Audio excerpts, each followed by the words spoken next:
So an opinion poll released today by INFOTRAK has placed Azimio leader Raila Odinga ahead of Deputy President William Ruto with just under 2 months to the 2022 general elections. So according to the 8th of June 2022 new release, if elections were to be held today, the Azimio flag bearer Raila Odinga would garner 42% of the votes, while 38% of Kenyans would say they would vote for DP William Ruto.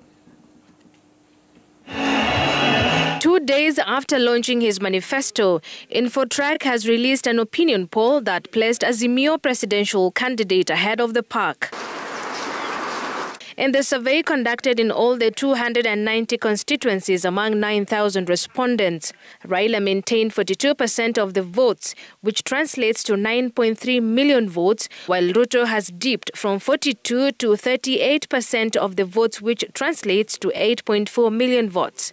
20% of Kenya's registered voters, about 4.4 million of them, are undecided on who to vote for, according to the release by INFOTRAK. So what this says is they already meet the threshold of having 25% in half of the counties.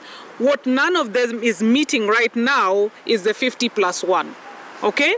Because we have the undecided vote. The poll indicates that before the two picked their running mates in early May this year, it was a neck-to-neck race, both at 42%, meaning the decision on running mates has worked against DP Ruto, at the same time reflecting no gain for Raila Odinga, who has maintained his percentage point. The report also says that Raila Odinga would lead in 20 counties but seems to do best in the following regions: Nyanza, Nairobi, Coast, Northern Kenya and Western.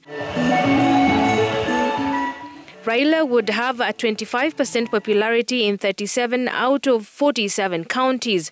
Ruto will also have 25% popularity in 38 out of 47 counties and would lead in 16 counties.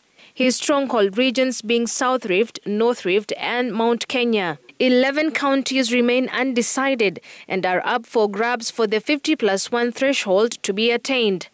The counties include Tana River, Kwale, Lamu, Turkana, Narok, Kajiado, Samburu, Nakuru, West Pokot, Bungoma and Trans Nzoia. When we did this survey, Stephen Kalonzo was still indicating that he would be a presidential candidate. So that is important for you to note.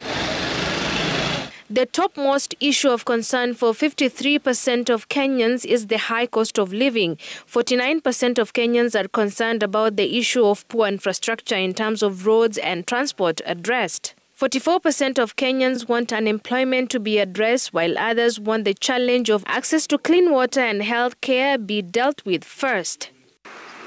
Safi Godana Mamu, Citizen TV.